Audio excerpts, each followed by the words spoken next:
The following program was provided by an independent producer solely responsible for its content. The opinions expressed do not necessarily represent the views of this station, its staff, board of directors, or underwriters.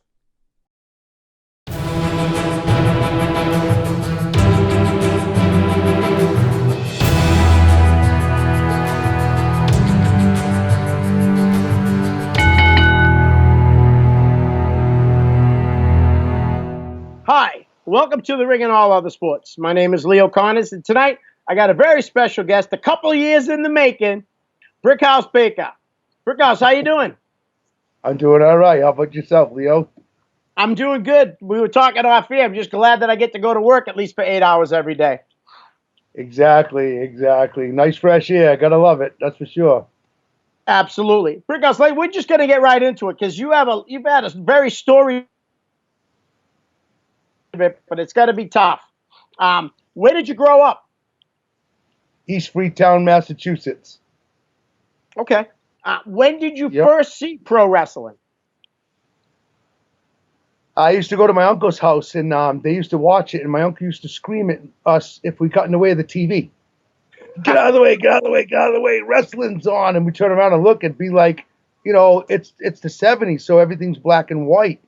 So, right. You're watching all these guys wrestle, and I'm like, hey, who's that? Oh, that's this guy, and that's this guy. And I was only like 8, 9 years old, But then I found myself like sitting sometimes and just watching it. It's like, wow, this is pretty neat, So it was different. I mean, I did a lot of things as a kid, so it's not like I just watched wrestling. But the more I got older, as like 11, 12, I really got into wrestling, especially when it all started coming out national, all the TV stuff. It's just great. Right. Did you buy the magazines when you were younger? I was a big magazine guy. I used to buy a few. It all depended on what the headline was, for the magazine. All right. So, but other than that, no. Okay. You said your family was into it. How about like at school? Were any of your friends into wrestling? No, Wow. I don't. I'm the only one out of my whole family that actually is a pro wrestler. None of my friends pro wrestle. I did it all by myself. I found a place that was having wrestling shows, and I picked up a pamphlet, and it said, "Want to live your dreams of a wrestler?" And I was like, "Yeah, okay." Yeah. All right. So, but I talked into it though to become a wrestler, and I just finally decided to show up at a gym and give it a whirl, and like they say, the rest is right. Who were some of your favorites right off the bat? Okay, as of wrestling, like back in the day. Yeah. All right. The missing link. I thought the guy was great. He didn't have to do crap. His gimmick was awesome. That's what I miss about wrestling is a lot of gimmicks. Right. Today's wrestling, everybody's, all jacked up, look the same. They don't have really a gimmick name. They come out with their own names. And it's like, I miss that. I miss that fantasy of, oh, yeah, the great Kabuki, or, oh, he spit stuff in his face, or, what happened to the days when, like, if you go to a show now, hey, let's leave at 10 up because I know we can beat the traffic. You know what I mean? To where back in the day, they were like, scrapping like, oh, this one hit the ring. Oh, there's blood. Oh, his boot is off. And they go, we got to go, but we're hanging on. And you're screaming at the TV going, no. But you couldn't wait till next week to watch it. Right. I started watching in 72, so I know all about the 70s. You're right. They should cut it out all the time. Yes. They'd tell you. The claw. Right. They'd tell you, they'd give you an actual like main event match with 5 minutes to go, and you'd never see the finish. That's hilarious that you remember that too. No, it would go off air, and you'd be like, "What the heck?" Yep. But you would read about it later in the highlights of sports. And wrestling's not supposed to be sport, you know what I mean? But they were all over the sports channels, right? Yeah. I remember Killer's article in his little thing he had in the Boston Herald. I used to read that every Sunday. Yep. All right, it's all good, Absolutely. When did you know you wanted to be a pro wrestler? I didn't. I Really? didn't. Yeah. I actually wanted to be a stuntman or a firefighter, Oh, and wow. that was my dream as a kid. You know. Yep. So when it come to the wrestling and going to watch it, especially when it came to my town and my cousins are telling me about it, I'm like, hey, you got to come watch this. And I'm like, nah, I'm good. Nah, I'm good. They bought me a ticket, and then I finally had to go because they bought it and told me I had to go. But then I Right. went, and then every 2 weeks I would go, and and I'm like, they're like, you should do this. You could probably be good at it. I'm laughing. I'm like, yeah, right. You're like, but then I said, I finally picked up it, and I said, let me look into this. And then that was it. I actually went by myself. I didn't no friends, no nothing walked in that door with me. I went in myself, and I Right. said, "Where do I do this thing, or whatever?" And that was it. And then I started doing it. And I know it hurts like hell, but I really liked it. Right. So who It's trained addicting. you? It's weird. It's weird. Who trained you? Savano Souza. Nice. Okay. Was there Souza. anybody? Was there WWF. anybody that who else was in the class? Was there a few people in the class with you? Oh, well, I mean, I trained with like back in the day, Bob Evans and and Scotty Too Hardy. I mean, and stuff like that. Fuller, Rick Fuller. Yeah. I mean, these guys were all in my classes. These guys were the guys I was working with, and then I got to work with like guys that came from Killer Kowalski school because Kowalski and Silvano Souza were like they're good friends. So we would Right. swap wrestlers. I mean, Bulldozer for Kowalski was my first tag team partner, and we won our first tag team straps together for NEW New England Wrestling. You know what I mean? So Yep. it was cool because it goes back a lot of years. Dang, I can't figure out how old I am in this business. Right. Right. So you just said the next question was your first match. So your first match was a tag team match. Teaming with No, Bulldogs? no, that was my first tag match. Okay. Yeah, that was my first tag match to tag with somebody and actually win belts, which I never thought I was ready anyway. So, but they presumed I was for whatever reason. So, and then I ended up moving to Michigan, and I dropped the belts to Peacekeeper and Lizard Man, which Peacekeeper at the time was Bob Evans. Oh, wow. Nice. So they became champs. I moved to Michigan. I was there about 7 months. I moved back. As soon as I moved back, I found wrestling right back where I was, got right back into it right away. Didn't even hesitate. Nice. It was like I didn't even miss a bump, which was good about it. So Yep. and that just kept going. Okay. We got a bunch of fan questions, but before I go into the fan question, a bunch of guys just kind of wrote on the thing saying how much they love you. So I'm just going to quickly say who some of these guys that said they love you. We got Honest Abe, Daniel Baker. I'm probably going to butcher this name, but Ronnie Bichon McGenu Jr., Bobby Fernandez, Shooter Scott Anthony, and Jim Baker. Parker. Oh. I'm sorry, Jim Parker. Good guy. All them guys, good guys. Yes. All right, so the first Much question love is first question from Ryan Brown. He says, do you remember taking a picture with me at Vinny Marsalia's Halloween party with you in drag and him as Hugh Hefner? Yeah, I do. I walked in, I was dressed up like a hooker. I mean, I had like these nylon things on. My hair was all sticking out of them. I had like high top sneakers on. I mean, I had a Hannah Montana wig. My daughter had it because it was my daughter's from some. I don't know. I had a bunch of other stuff on. It was for a contest to win money.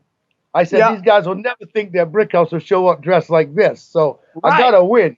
I mean, but it ended up being John Monroe ended up taking the money and leaving. He said, I won this. Nobody argued. God damn you, John Monroe. Oh, it's funny. Right. So Ryan's got two more questions. I'll go to his next, even though like out of place. First, he said, please come out of retirement. Okay. There's a few people that said that. retirement to a wrestler is like, do you really retire? You actually like guys like me or like a Jose Perez or someone else. We give back to these people. What we've learned, we give back, and we don't really ask for anything. Just respect. Really, it's just a respect thing. Because to me, pro wrestling's a hobby. I've had a real job my whole life. Don't get me wrong. Back in the '90s, I made some decent money. You know what I mean? But everything's changed so much in wrestling. There's really no money. You gotta get out of the hen house to go make money. You know what I mean? But a lot of people are satisfied with just wrestling the way they are. They're living their dream. They go home to their families. Nobody's beating them up. Yeah. And they can live their lives. You know what I mean? But you have other people that wanna they wanna go. They wanna go. They don't wanna stay here. So you have to remember, like, when you're there, clear the way. If you're not going, help them. Help them try to get to there. They might not make it, but you can say, at least I tried helping you get there. You know what I mean? If you don't make it, there's a lot of guys that don't make it. I mean, but that doesn't make us not pro wrestlers. You know what I mean? Yeah. So it's just, what do you know? What is your knowledge? Did you learn anything from pro wrestling, even though you didn't go to Vince or you didn't go here? How smart are you in this business? You know what I mean? So, and I think, like guys like me, I'm very fortunate to be a head trainer at Top Rope for like 11 years or whatever it was. Wow. I mean, to be a trainer at at RWA now for 3 years. I mean, and plus I wrestled for 24 years, and the things I've given back. I've done 10 years of House of Bricks. Everybody says, why'd you quit House of Bricks?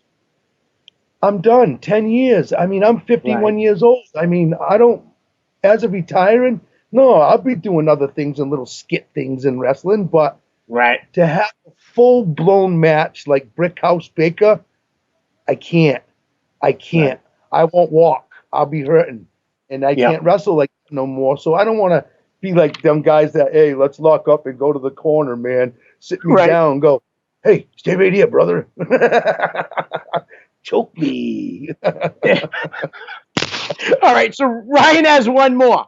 How often did you see me with a beer after ACW shows? I'm taking probably a lot. Okay, the whole thing is, it's a good thing that his wheelchair didn't have a driver's motor, and he could take it on the road, because he always had a beer. Did he really? He always had a beer. So I'm just glad he wasn't able to drive that thing down the road. Right? That's awesome.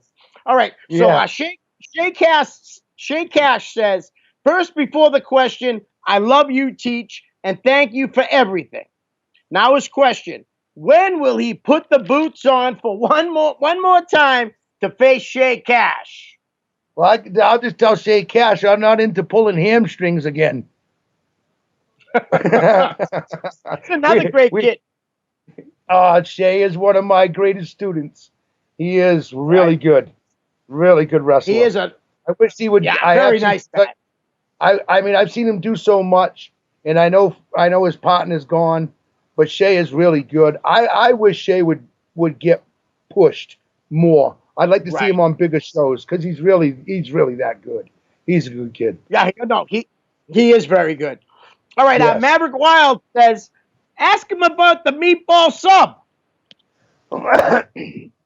Okay, the meatball subs. I was at a show for it was a fundraiser for Boom Boom Basil, and we were doing a fundraiser, and it was like 23 matches on that card, man. And I ended up fighting Don Vega that night, and there was a bunch of kids, young guys, in a circle, and they're calling spots, and I'm like, my God, man. I'm like, so I ran right in the middle of them all. I said, listen, guys, all you got to do is learn this. All you got to do is learn to duck the meatball sub and take the clothesline. I said, it's that easy. And then I walked out, and they all started laughing. So that became, and then Jesus, he's like, yep, and that's all he keeps reminding me. Hey, duck that meatball sub, take that clothesline. You know what I mean? So it just became a joke. So it's funny. Right. Mav's another great guy. He's helped me out so much with the show, getting guests and things like that, that people that won't answer me back, I either send Sonny or Mav after him, and they always end up getting me the guys that I want. So great That's guy. the only guy. That's the only guy, Mav, that I didn't get to lock up with, and we were actually supposed to wrestle each other, and Mav wow. got hurt. And Mav got hurt. He hurt his back. So, and me and Mav are both roofers. We've been doing it forever, Yep. so we're kind of like hard-headed guys. But he was gonna wrestle for me for a show, and he got hurt again. And then I told him stay home. He called me up, and I said, "Nah." I said, "Stay home, bro. Your health is more important than any wrestling, anything." Right. So just take care of yourself, and But Mav's one of my brothers. He's from way back, man. When I started, he was there, Right. and I was watching him kick some really good butt in the ring. You know what I mean? At a young age. So yeah. So watching guys like that really helped me out a lot. Nice. All right. AJ, I trained with them all. You know what I mean? Oh, yeah. AJ Phoenix, he says, same as Shay, nothing but love for Teach and everything he's done for New England wrestling as a whole. His question is, who's your favorite one-time trainee? Is it the guy who had to go home and pray or bus driver Greg? Okay.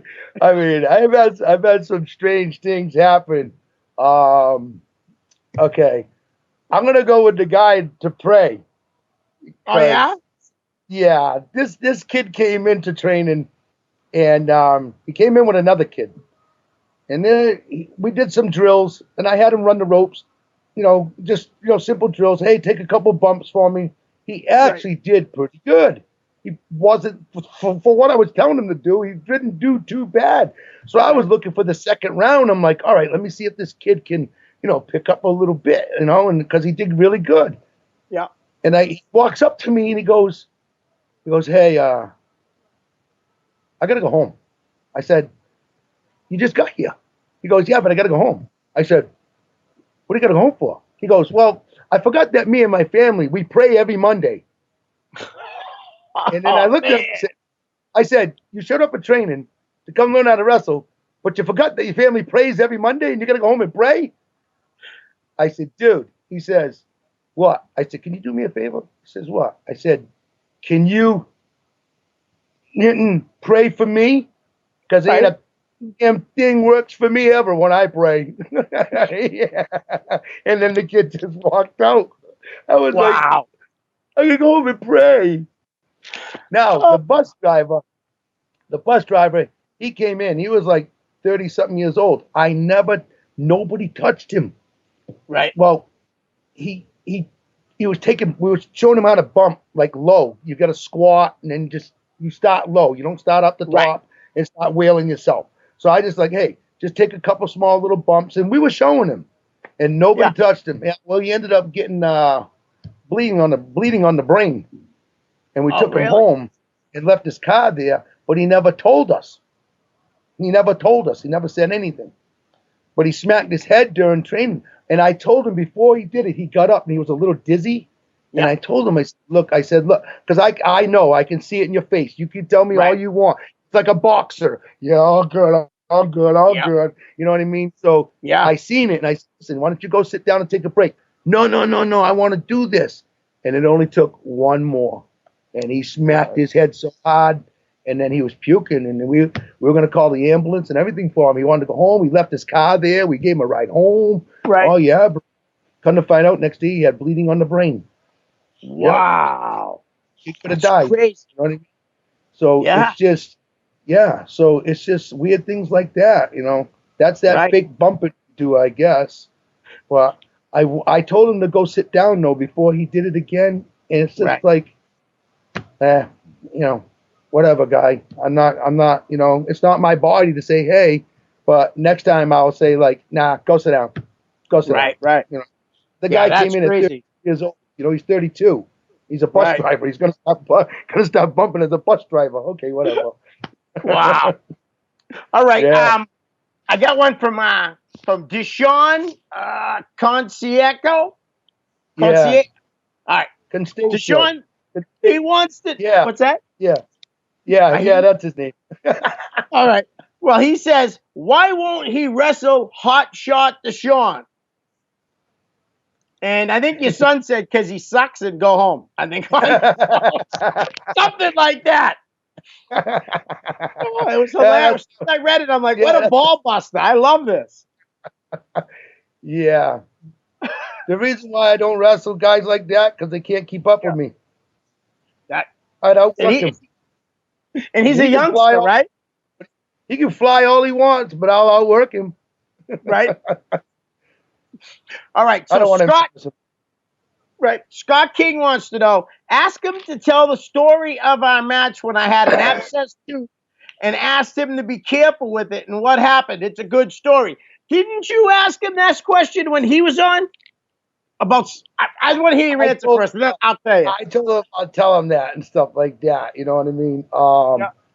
I went to the PAL hall, and I get downstairs, and Sky King looks at me and he goes, "Hey, it's me and you, Brick." I said, "Okay, that's fine." I said, he goes, "Listen, I got an abscess tooth, man. Can you go real easy on me?" I said, "Sure, no problem, guy." I said, "I won't even go near your neck, you know what I mean, or your face." He's like, "All right, cool. All right, brother, that's cool." So, hey, we get out and have the match. The bell rings. We get face to face. Hey, that sucker slapped me so hard across my face, Leo. Man, I just looked at him. My eyes lit up. Hey, I punched him right in the neck.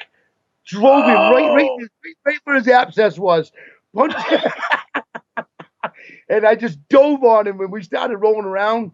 But if you ask Scott, that was one of the best matches he ever had because it was freaking all get go from there, man. It was, he goes, we got back in the locker room. He's like, "Man, Brickhouse, man, that was so stiff, but man, that was so good." I said, "You slapped me first." I said, "You started it." That's it. But yeah, I punched him right in the ass when he slapped me. I was like, "What the heck?" Right. Michael Courier says, ask him what a jucket means because I've been called it for years and I have been clueless the whole time. So what does jucket mean? You gotta look up that. What is that? The bourbon or whatever suburban life Urban thing there, Dictionary. Yeah, Urban Dictionary. yes. So you gotta look that up, and when you look it up, you'll laugh because I'm from East Freetown. A jucket is people who like have incest with their cousins and stuff like that.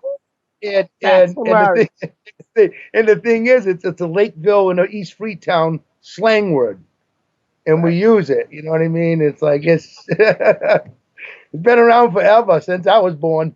So so you call someone a jucket, they don't know what it is. It's like, yeah. You're gonna go have incest with your cousins or something, you know. Oh, that's awesome. Ben Carcieri says, "What's your favorite kind of chicken?" What's today? Monday. What's the date? Oh, 420. Is that your favorite chicken? Whoop. Yeah, I hear you. I love my edibles. Hey, they're good for you.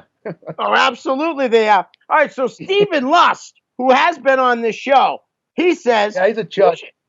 Yeah, who is your favorite Von Erich? He says, and why is it Lance? You love Lance Von Erich? Yeah, no. See, this is him being a jerk. This is the chud in him. You know, he tries to pick on me, but the only thing is he has a dent in his head from a midget. You know what I mean? And he wants to pick on bigger guys like me when you got a midget guy that put a dent in your head and it's there forever. And I remind him all the time that when I see him, I go, "Hey, you still got that dent in your head from that midget." You know what I mean? Because I was there live at the show when he did it. He hit the post. Right. And he hit it hard. And I told him as he comes up, I said, "Hey, you got a red dot on your head right there. And it became, now he's got a scar with a little dent.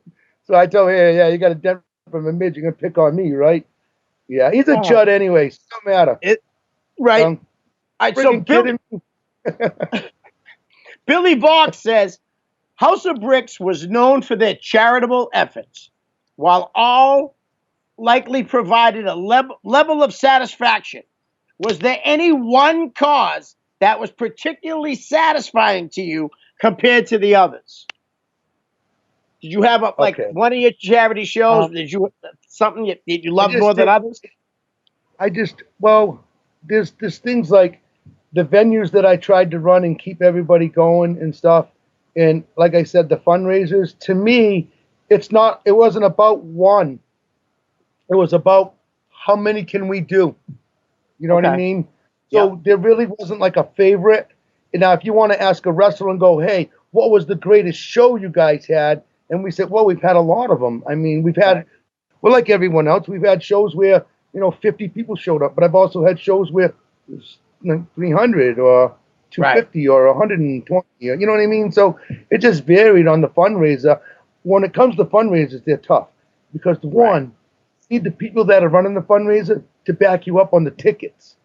If that Okay. doesn't happen on any venue, Right. then what money is there? And then you're like, whoa, it costs this much for the ring, it costs this much for the truck. You know what I mean? So your expenses are coming out before anything, and you're like, okay, what do I donate? $200? You get what I'm saying? I like donating like at least 1,000. At least near 1,000 if I could run a show, especially at a VFW. If you could raise $1,000 or $800 at a VF when you're only going to draw 100 people or something, you did a good thing. That's really like outstanding to just for 100 people or whatever. Nice. So I really don't have a favorite, but I mean, there's too many good moments with all the wrestlers and all the stuff that we've done and the people I've met by doing it with them year after year. I mean, I've done Make-A-Wish, I've done leukemia, I've done funerals, I've done so much school things, I've done, you know what I mean, whatever. But I always made sure that the cause was legit because I'm not donating money to stupidity. I want to make sure that money's going. That's what I want to know. That's it. And that was all the causes were for. Right. Awesome. All right. Billy has a follow-up. What show did House of Bricks put on in support of that cause? So really that question is, you just answered it by saying, you like them all. You know what I mean? I mean, it's because everything was a great cause. Right. So any cause is a good cause when you're helping people out with anything in life.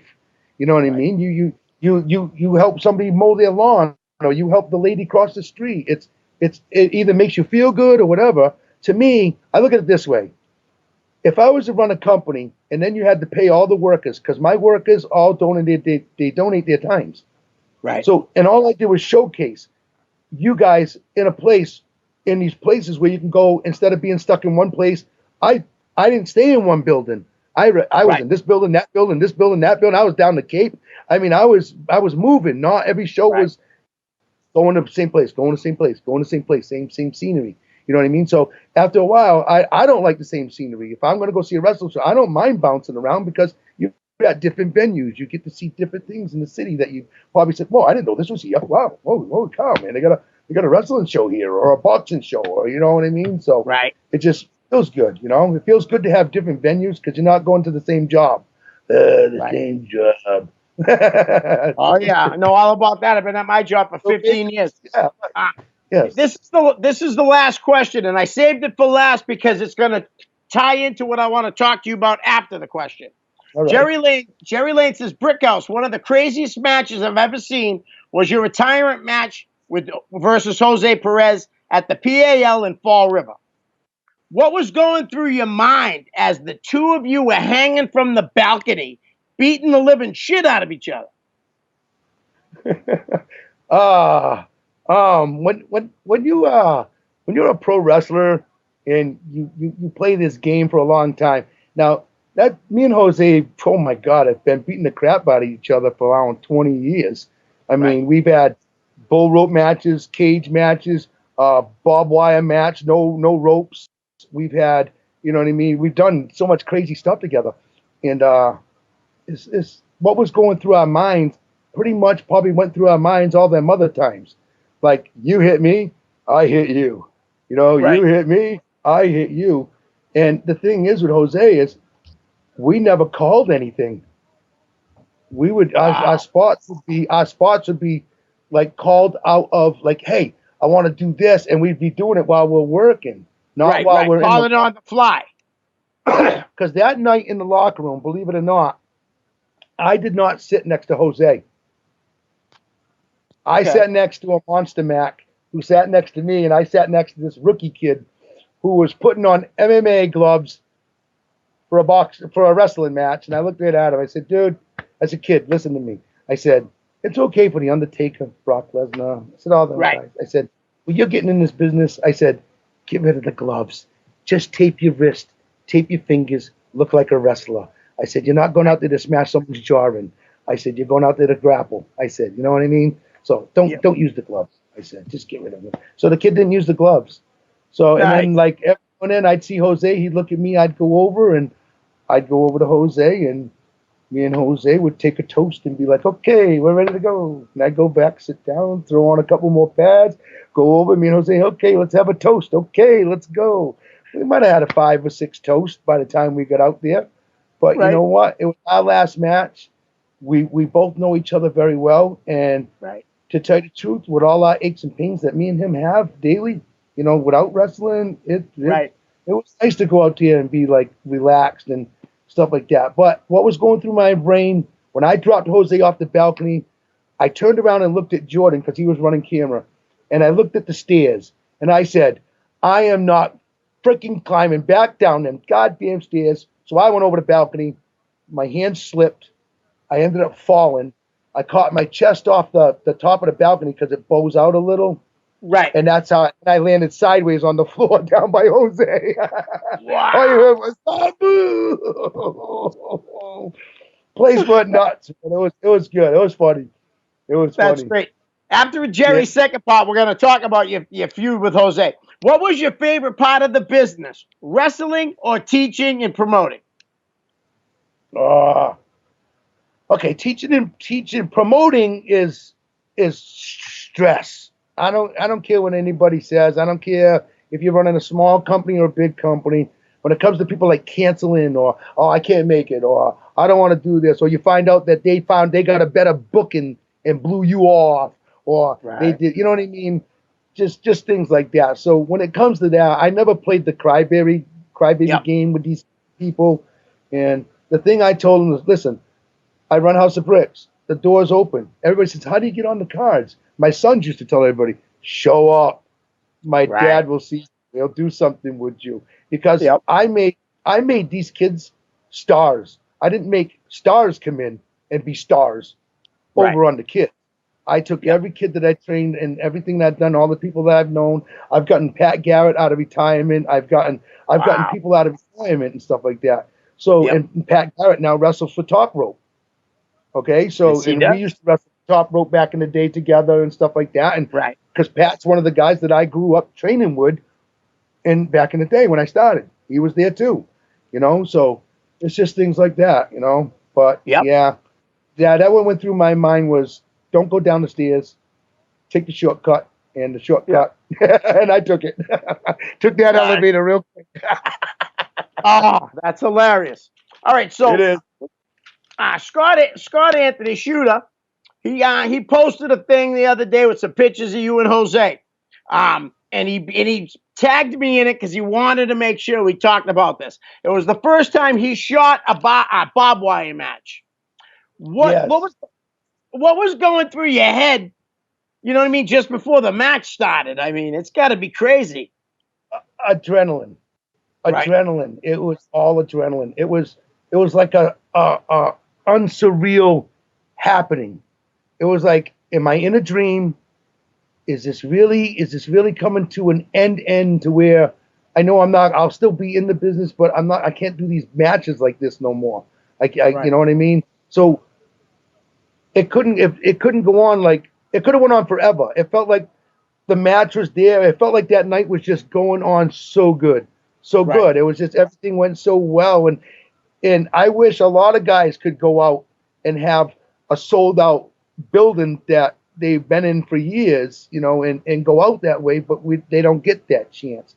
And there's a lot of things that people don't know is, I think it was 2 months before that match, I got diagnosed with 3, 4, 5, and 6 in my neck were herniated. They were gone. And the doctor told me that if I moved quick one way or another, that I have the high risk of being paralyzed from my neck down. Now, Whoa. I said, when do I need surgery? And the doctor said, yesterday. And I said, dude, I said, really? I said, he goes, look at your neck. And he showed me the x-ray. And I said, can I go home and think about this? So I went home and thought about this. I watched the video of them boring a hole in your neck and putting a Right. titanium in there. And I'm like, oh my God, man, this is what I got to go through. So, and I was like, so I didn't tell anybody. And I wrestled Jose like that. Right. And then a week Wow. later, so I took a chance when I fell off that balcony, all that shit I did. I took a Right. chance of being paralyzed, but I didn't tell anybody. And a week later, I let my mother go to Florida. A week later, I went and had the surgery while my mother was in Florida, so she wouldn't worry. And then she yelled at me because I didn't tell her I went to the surgery. She said, "Would have postponed going to Florida." I said, "Nah, ma." I said, "You didn't need to worry." I said, "I'm good. I'm good." So Nice. yeah, so that's that story like that. So when I hear Kurt Angle go, "Yeah, I wrestled with a broken freaking neck," I just laugh Yeah. and I go, "Yeah, I know, whatever." You're not, he's not the only one, Yeah, right. Well, that's what I try to say. But I kept that silent, so I didn't tell Jose that I was hurt like that. I didn't say anything. I kept it to myself, and I took that 50-50 shot. And that 50-50 shot, it actually worked out for me. Like you couldn't dream of that. You couldn't dream of an ending like that. You just, Right. it's so good, so good.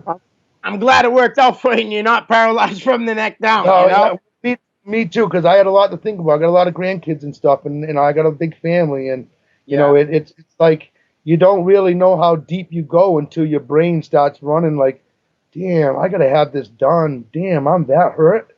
I don't feel it outside, but I can't see inside. You know what I mean? Yeah. So I just took that chance, and I got lucky. I don't recommend, people going out there and doing this. You know what I mean? But Right. I had to make a decision on. I got this match coming up. It's the end of my career, and oh my God, I got a broken neck. Oh my God, I'm gonna be like, oh my God. So yeah, so it was scary, but then Right. like I said, once you hit the curtain, though, there's no scaring this guy. There's fear. You know what I mean? I always wanted to say it. When I became a pro wrestler, everybody says, "What made you a pro wrestler?" I said, "I want to do everything they do. Everything I've ever watched on TV, I want to do. I want to take a boot face. I want to, with it off your foot. You know what I mean? I want to, I want to eat stuff. I got pinned one time in a steel cage match with a banana. How'd that happen? Pro wrestling. That's awesome. So I could ask you, did you have more matches with Jose than anyone? Or was there somebody else that you wrestled more than Jose? I wrestled Steve Bradley a lot back in the 90s. Yep. And a lot of matches with him. We were really tearing up the East Coast together. I mean, we had people in awe when they saw us wrestling. They were introducing us, and me and Steve already knew each other. They're like, "Hey, this is Steve. This is who you're wrestling. Hey, Steve, how you doing?" Me and Steve were like, "Hey, how you doing, man? Steve, hey, how you doing? My name's Mike." We already knew each other, and then they throw us out there. I mean, they were blowing the roof off the place, and they're like, "Wow, you guys are good, man." And we're like, "Yeah, we already done this." Nice. So we got and then Johnny Angel. Yep. I got to run a good series with him with Ariel, which is a Portuguese princess who's a girl I trained. Yep, You know I what know I mean? Ariel. Yep. Yeah. Oh, she's a good wrestler. Oh, good She sure person, was, yeah. good mother, everything. She's a good girl. Yeah. Yeah, she really was. She was always good to me. Whatever kid I went to the shows, and I got to meet her when I did the catering for ROH. From 2002 to 2004. She was on a lot of those shows, and what a sweetheart. Yes. Nice. Yes. All right. So, you wrestled the Dudley boys, Big Dick Dudley and Sam Dudley. What was it like? Because I met Dick Dudley once, and he was a wicked nice guy. He's just a huge guy. Why? When I walked in with it was that matter of fact, it was so good that the wrestle at Dudley at the Bank Street Armory. Right. So that alone in Fall River at the Bank Street Armory alone was like, okay. So I walk in and they're like, "Oh yeah, you got Dick Dudley and Psycho Sam Dudley," and me and Ash are like, "All right, where are they?" We turn around and we look. We go, "Holy cow! look at the size of him. I said, man, we look like toothpicks, man. This guy's going to kill us. I said, look at that mean face on him. He's going to kill us, man. We're going to be done. And, hey, dude, we had so much fun. Matter of fact, I was watching that a couple weeks ago that I watched that match with me and Dick Dudley and stuff. And, Right. And he goes, we're up on top of the bleachers. He goes, block. I block, I punch him. He throws himself down the bleachers. Boom, Jeez. boom, boom. I'm like, all right, here we go. ECW style. Here we go. Okay. All right, my turn to go do something stupid now. Right? Yeah. That's awesome. So they gave 3D through the table. I took the 3D through the table. It could have been a little smoother, but I got so friggin' high. I guess he like misjudged me a little bit, but he still had me. But Right. we went back in the locker room. Them guys were like, hey, guy, you guys did awesome. That was fun. Thank you so much. They were wicked cool with us. We had a That's blast. awesome. We had a blast. Yeah. Yeah. But like you said, you met him, was a nice guy. Yeah, he was a nice guy because he don't look polite, but boy, he was polite. And that make a big difference. Right. Before I go any deeper, I wanted to ask you about your thoughts on Nick Steele. You know, we all know Nick passed away a little bit ago, and I just heard nothing but great things about him from everyone. How about your take on the late, great Nick Steele? Okay. Right now I got water in my eyes right now. I understand. Nick, when I started, Nick was one of them kids. He was 16, I think, and I was turning 20. We would do spots together a lot. He taught me. He goes, Brickhouse, come here. I said, what do you want? He goes, I want to do a tilt-a-whirl backbreaker. I said, what the hell's that? He goes, you got to come flying off the ropes. I got to pick you up, spin you around, and then drop you across my knee. I said, I don't even know. I'm green, so I mean, I don't know what I'm doing. Yeah. So we did it. The first time, boom, wham, all set, hit it right off. We did it again, hit it off again. So it to Nick Steele, just being who he was. I mean, I've had some great matches with that guy, man. I mean, they weren't sissy ass matches, man. When we were hitting, you know what I mean? And it's not the part where, oh, you're stiffing me, you're a jerk, or oh, you did this to me, you shouldn't have, you called that, you know. Right. Never did that. Just a great guy, man. I mean, it's this is not supposed to happen at such a young age at 45. Yeah. I'm sitting here at 51. I'm gonna be 51 in a couple of days, but still, I mean, he's missed. And he's you like I said, like everybody says, I could sit here and tell you how much love I've had for that guy and what we've done in this business and what he's actually done to help this guy, you know, just be better than what I was, you know. And there's a lot of guys I can thank. He's definitely one of them because he loved to chop me though, you know. He was doing the Billy Warhawk, because he was Billy Warhawk at first, you know. So you know, then he became different and stuff like that. But yeah, it was just like I said, miss him, love the guy. I mean, I can't say not enough for him, you know. 45 just cut too short for the guy. You know what I mean? He had a lot to give in this business. He was doing a lot for Top Rope. Yeah. You know what I mean? So it's just things like that. Yeah. So just deeply missed, man. And it'll be a long time. You know? It's the guy. It's so many people that I've known that have passed. It never gets easy with a you can say a brother in the business, even though sometimes none of us get to hang out because you live in New Hampshire or I live in Rhode Island or you live in Jersey and I live down the Cape but you know, this is stuff like this right here, Leo. What we're doing is good stuff because back in the day we couldn't do this. We lost pictures that we should have had and we wish we had memories of and stuff where today you can capture everything. I mean, everybody has a camera on their building. I mean, you know. But like I was saying, class act, loved him, still love him, kind of deeply miss him because just missing his hugs and having a couple beers with him or a couple shots just to laugh, just to laugh, just to laugh, just you know. He loved his whiskey. Hey, good for him, good for him. A lot of us that love whatever we love, but Right. he knows he knew because I don't drink, Okay. but when I do, I do. Right. You know what I mean? And I'm not afraid to drink. So, but I don't have beer in my fridge. I don't have a liquor cabinet. I don't drink. You know what I mean? So Okay. it's just not my thing. But if me and you were gonna have a beer, yeah, I'd have a beer. Right. You know what I mean? So Okay. yes. That's awesome though, what you said, because everyone is. That's all they have to say great things about Nick. So. Yeah, there's nothing. There's nothing. There's no negativity whatsoever. Right. You know what I mean? None. None. I've seen you wrestle a few big names in the past too. I just want to get your thoughts on when you wrestled them. Tito Santana. Tito was cool. We were sitting in the back locker room and we were calling some stuff. Now Tito has a routine he does, so I just filled in the routine that he does, and we were calling the ending, and I said, "Yeah," I said, "Hey, I'll do this. Come back, give me the flying burrito." And I looked at him. I said, "Oh, bro, I'm so sorry. Because I said flying burrito instead of the flying forearm." Yeah, that's Manny Fernandez, the flying burrito. Yes, and he laughed. He laughed at me.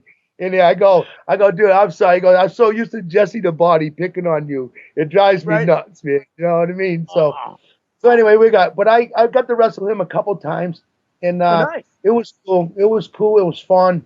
You know what I mean? So yeah, he's cool. And when I saw him again, he knew who I was. He talked to me. You know, the thing is, some of these guys won't talk to you unless they know you. Right. You know what I mean? You got to be in. You know what I mean? Yep. Like when I first wrestled Brutus Beefcake, before that, he wouldn't even talk to me. And then he wrestles me, and then everything's fine because he found out that I'm. Well, the thing about pros and whatever you want to call us, we put over $1,000 worker on a $50 night. Yeah. You know what I mean? So what I try to tell people is, who's the pro? If I'm putting you over, Leo, and you're the star, and I'm making you shine in my house, the pro. Yeah. You're the pro. Thank you. I always say that.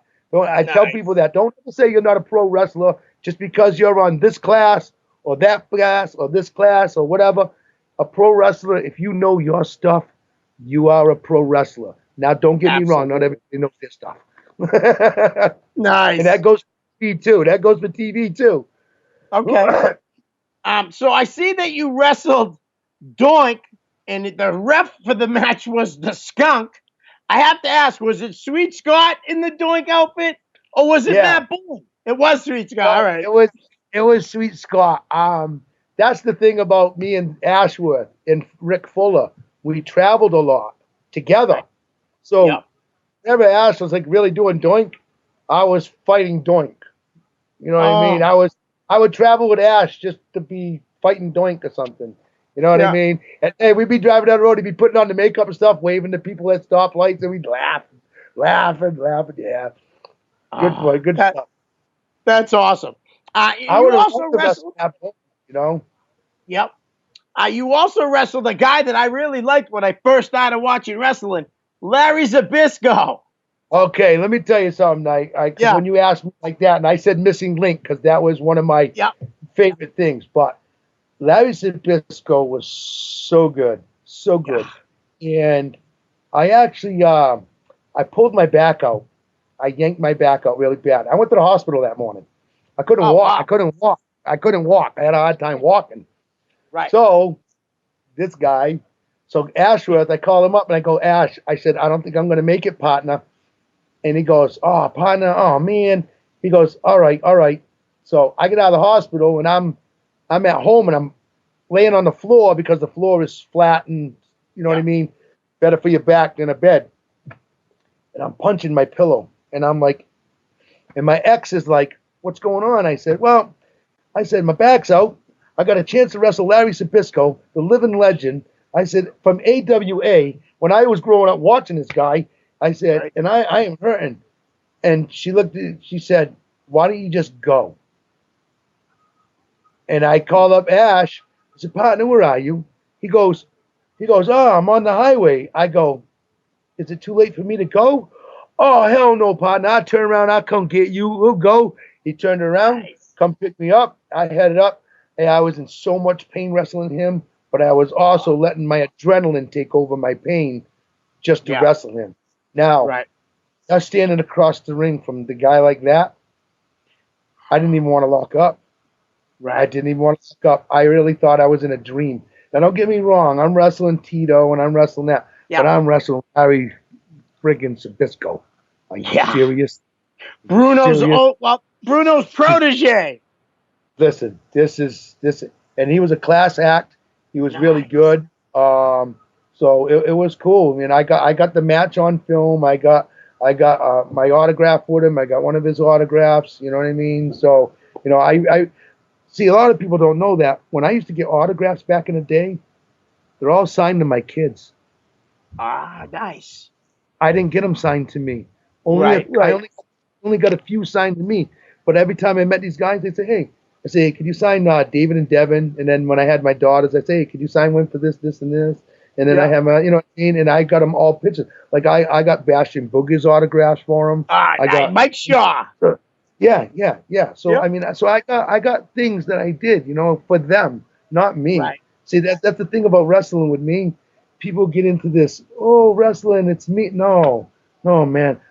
Listen, when I'm out of my tights, I'm Mike Baker. I go home, Right. I do my thing, and I have fun with my family. When I go out the curtain, well, that's a different guy. He's a jerk. He's an ass. Right. He don't care. You know what I mean? That's the difference. You got to separate that. You got to separate that. And that's even if you make it to the big time. Because you got to Right. remember, even if you're a pro football player, basketball player, baseball, when you get hurt, you're done. You better Yeah. take your money and you better pray you got something to back it up on. Why do you think all the wrestlers and stuff and the pros opened up restaurants? Right. Because you got to have something. They took their money, they invested because you Yep. need something when you're done. Because when you're done and that income of that nice check from the WWF or whatever's not coming in, Yeah. what do you got? You're like a football player. You're going to live off Right. your money. You better invest it and make money because if not, you're going to be poor like some of the wrestlers, some of the football Right. players. So that's how it goes. That's how Yep. it goes. Go It's get a regular crazy. job. Yeah. It's crazy Yeah. how these guys make millions of dollars and then have no money, like Warren Sapp. It's insane. I saw a thing where they asked him what his assets were, and he literally said 470 pairs of Air Jordans. How you can't only wear 2 of them at a time? Yeah. Even if he had 4 and was walking like an animal, he'd have too many. Crazy, right? Though Yeah. I mean, it's insane. Right. But those sneakers are worth millions of dollars, and if you're broke, why don't you sell them? Exactly. All right, so you don't brought need up all the, you don't need all them shoes. right. You brought your sons up, David and Devin, the Yes. Baker Boys. Yep. Now, how was it? Yeah, obviously you trained them, correct? Yes. Yeah. Yep. Was it hard training your own kids? Was it hard? No. All right. No. Actually, training David was real easy. David started training at 2 years old. Oh, wow. I was teaching David. By the time David was 5, he learned how to sell. I taught him how to sell. Right. So, and then I taught him how to do like at 7 years old. I taught him how to do like sunset flips, hurricanranas, tornado DDTs, and stuff Wow. like that. And then when he got older, at 10 years old, I had him suplex me. No kidding.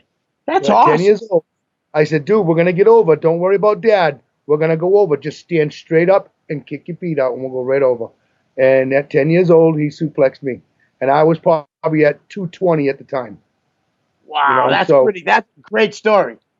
Yeah, it's so David learned a lot, but Yep. he was he did a lot of stupid things as an adolescent kid, One time we're Yep. at a show, he's showing off. He does a split-legged moonsault with nobody there, and he run his nose right into the turnbuckle. Oh, He's outside.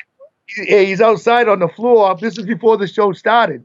He's outside on the floor and he's dizzy. And I look at him and go, well, that's you get fat and stupid, son.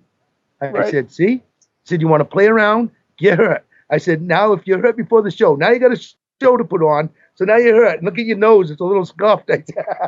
Oh, that's awesome. Yeah. I got a name. I got to bring up. We got a little less than 2.5 minutes, but Davy Cash, a guy that's treated me so well over the past 15 years or so.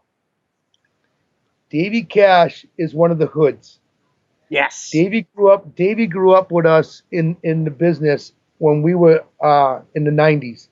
And Davy was like, I don't know, geez, I've known Davy. I got pictures of him. He's like 9 years old. I got like 8, 9 years old when I met Davy. So and Davy's been through all my training. Him and Georgie, the hoods. Yeah. I trained both of them. You know, Davy got trained by a lot of us because we used to sneak him in the ring. But Georgie came in with class, and then they became the hoods. And and then, you know, they got really good all over New England. You know, I mean, that's all you heard about was the hoods. You know what I mean? Yeah. And they were really good. I have nothing but love for these kids. I mean, these kids have gave me so many memories and stuff like that. I wish nothing the best for them. And matter of fact, Davey, Highlight Kid, was my first champion at House of Bricks. He came up with this belt, and he goes, "I'm the first House of Bricks class champion." And then we did it from there, and then we switched off with Georgie was heavyweight champ one time, and then, you know, stuff like that. So yeah, and then that belt disappeared. I ended up getting a WCW replica belt, whatever, and I put all kind of stickers on it and made it the Southern New England Championship. Every time a letter fell off, I just went over to the package, I pulled it off and stick it back on. Because I covered the whole belt with fat letters. So it did like a WCW belt. It was just stick-on letters from Staples. That's awesome. We got a little over half a minute. You want to plug your social media or anything? I don't really have a social media. I don't go on anything like that. The thing that I say is, like, you know, check out some RWA shows and stuff like down at the Chop Shop when you get a chance to, because you're really missing out on a lot of good young kids like a Dick Lane and stuff like that. And AJ. He's Phoenix, killing it right now. Listen, he's one of my students, and he's really good. You know, and it's good to see. And he's only 17. Okay, that kid's 17 years old. All right, and he's doing really good. So, and that's the thing. Awesome. You know, yes. So as his father, T. Phoenix, you know what I mean? Like I said, I train on Monday nights down at the Chop Shop from 7 to 10. We run shows there all constantly. You know, it's just like I said, people like to wrestle, you know, and that's their home. It's just like anywhere else. You know, everybody else has a home. They got a home, and it's really not that bad of a home because they put on some really good wrestling. You know, so that's awesome. Chance, check us out. Check them out, man. They're really, really, really good. You know, So, but I appreciate everything, Leo. I mean, I wish that me and you were actually shaking hands and drinking a beer, because that would have been the thing. But we will do that one day, even though we're not on this crap. You know what I mean? And I'll catch you one day, and we'll have a beer. All right. Sounds good to me. It was great having you on, and maybe we can do this down the line in the studio, or I can come down to the cameras. All right. Well, I'm sure you can come up with some more questions and stuff for this old man. Plenty of. So what we'll do is, listen, we'll go down the line and we'll do this again. But next time we do this, doing it in person. Sounds good. Brickhouse, thank you so much for coming on. This was my pleasure to have you on the show. Take care of yourself. All right, man. You too, and be safe. All right, Leo? Thanks, all right, man. Too. Peace out, brother. Peace.